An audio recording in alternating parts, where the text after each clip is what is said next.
Hey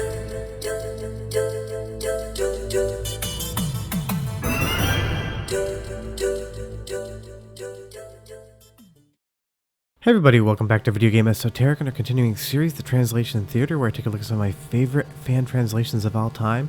And today we're taking a look at Sweet Home, released in 1989 by Capcom. This is an absolutely spectacular horror role-playing game that feels like the precursor to survival horror, and it's what Capcom took direct influence from when they made the original Resident Evil. But of course, without this fan translation, it would be almost unplayable to an English-speaking audience because it is so in-depth, so it's incredible that we do have it. Before we get too far involved, do me a huge favor, go down below, hit like, subscribe, and that notification bell definitely helps us out. And if you feel so inclined and want to support the channel, we got a Patreon link down below in the description as well. But I love Sweet Home. This game is absolutely epic. It's one of my favorite 8-bit games of all time, and that's because even though it is an 8-bit game, and graphically it is quite old, the mechanics in this game still feel new and fresh. Right off the top, we get trapped in this mansion, and there's a lot of story. I'm not going to explain all of it. I want you to experience it yourself if you've never played this game.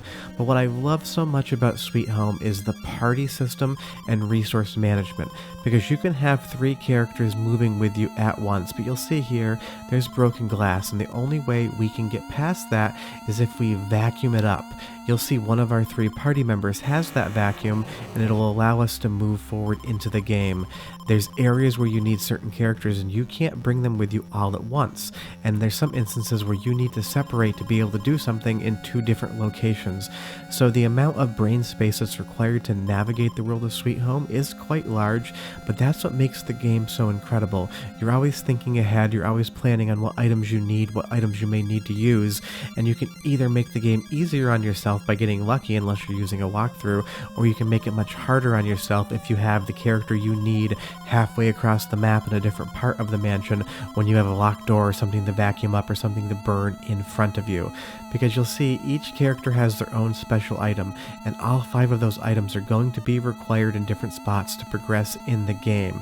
We get a lot of different power-ups that we can pick up, but the main takeaway in Sweet Home is understanding what character has what and where they are, because you can switch from one party member to another on the fly. It kind of reminds me a little bit, way into the future, of Resident Evil 0, where you had 2 characters with resources that could be shared, and you had to separate them and bring them together at certain points in time. So it doesn't just seem like the original Resident Evil was inspired by Sweet Home, maybe Resident Evil 0 was inspired by it as well. Because you'll see this locked door here can only be opened by the character with the key, and she was still at the beginning of the game. So you're constantly thinking, what am I doing, how am I doing it, and where do I need to be doing it, or else you will get stuck. And of course, unless you have the fan translation, you're not going to be able to play this game unless you read Japanese because there's so much detail. Would you believe this translation came out in the year 2000? This game is old enough to drink as far as the translation is concerned, and that is just absolutely wild to me. But of course it is a role-playing game, so we do need to have combat. If you played an 8-bit role-playing game before, you're going to understand the combat in Sweet Home completely. I do love how the graphics work. It gives you that sense of depth, and that doll there is quite creepy.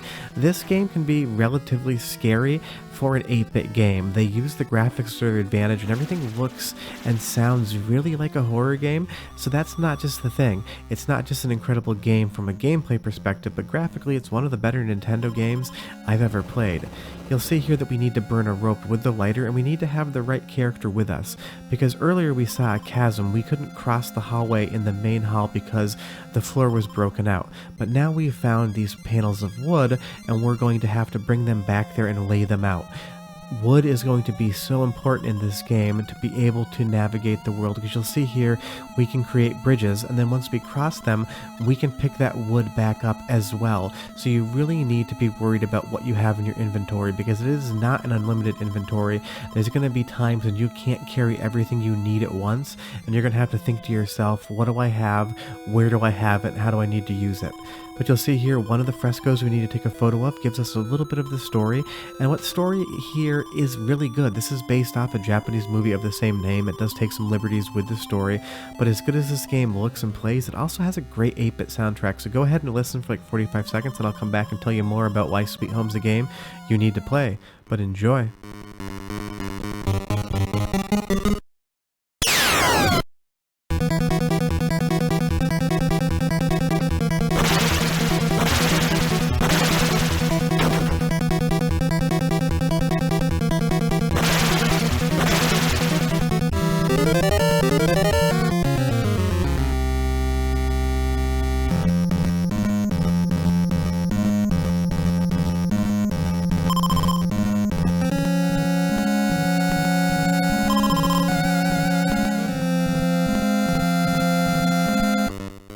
mean, of course the soundtrack is rudimentary because it is running on the Famicom or Nintendo Entertainment System, but it works for what it's doing, just like the graphical style. It's not showing many colors, it's not showing a ton of detail, but the developers, the artists, and the musicians are really talented with using what they have and making a world that actually feels relatively believable, because that does look like just a pile of worms on the ground.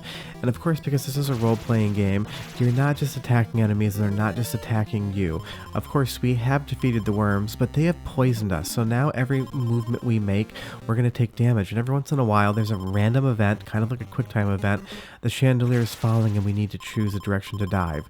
We chose the wrong direction, so we did take damage. But now what we really need to worry about is the fact that we are poisoned and we need to unpoison ourselves somehow, or else that health drain will end up killing us, and dying is just a game over. Of course, you can save, but you'll see here that we have one character, Emmy, who has the keys to open up doors, and we're going to have another character who's able to heal those poisons. But if you're poisoned at one end of the map and your healer's at the other end of the map, you are in a bad position. So you really need to think about where all your characters are and make sure that when you are moving them around the map, you're not getting them so far apart that you'll put yourself into a basically unwinnable situation. This is the type of game with the save feature that you're going to experiment with. You're going to have successes, you're going to have failures, and when you do fail and die, you're going to know what you should have done differently. This is not a trial and error game. This is a did I do the right thing or did I do the wrong thing game. Because moving through here, we see another rope. We're going to have to burn it again. And that skeleton right there tells us to avoid the shadows. If this game was still in Japanese, we would know nothing about that. Sure, there might be a walkthrough that tells you what to do, but you wouldn't know why you're doing it, and that's why translations are so great. They tell you why you're doing things. They show you the story in the game. They let you enjoy the game like you were a native speaker in Japan when this game came out. And for that reason, I 100% love the translation of Sweet Home. And this is one of the earlier fan translations too. I mean, the year 2000 was a long time ago. It was 22 years. This kind of kicked off a lot in ways how people translated games. And I can see why they did this one first or earlier, because one, it was a really popular, well-known game even in 2000, but also the text is very easy. There's not a ton to translate there. And here come those damn worms again. I'm telling you, every time you're doing something on the map, you're going to have an enemy that you need to face. It's like the game is trolling you in some small ways. But hey, it's an RPG and that's what they do. If there was a modern equivalent of this type of gameplay design, I would say it would be Until Dawn on the PlayStation 4, where you have a party of characters and you're trying to keep them all alive by your decision-making process. Now, I'd much rather play Sweet Home than Until Dawn. I think it's a good game, but I think this is much better. But this style has definitely evolved with the gaming, and it does still exist in certain small aspects. But you'll see here that we find out that we need to turn a generator on, so now we have kind of our next goal. The main goal is to find the frescoes and photograph them to be able to solve whatever mystery is going on in the mansion. I don't want to tell you too much about it, but you'll see here again, we need to use that wood to get over that chasm and come into here. But now we see another fresco and we know we need the camera to examine it, identify what our next clue is, so we need to bring the photographer in. But we should probably bring the healer in anyway. Let's not leave her in the hallway because you never know when you're going to need her. And then see, the game's messing with you again. That bridge breaks. If we didn't have wood on us, we would not be able to get this character up because we couldn't get back across. Of course, the game says, hey, you're trying to do something right now, you're going to have to fight a zombie at the same time. The nice thing is, running is a good strategy. More often than not, you will be successful and you don't have to fight every single person. But don't walk over those pieces of wood too often, or else now you'll have two characters stuck. Now, we did rescue everybody, but 3 are on one side, 2 are on the other, and we're out of wood. We need to go find some. And that's what I love about this game. It's constantly changing and doing new things and making you think. And of course, because it's in English, we can play it. Short of that, that's Sweet Home. I give it a 10 out of 10. Recommend it. Like and subscribe. We'll see you guys next week for another translation. Bye-bye.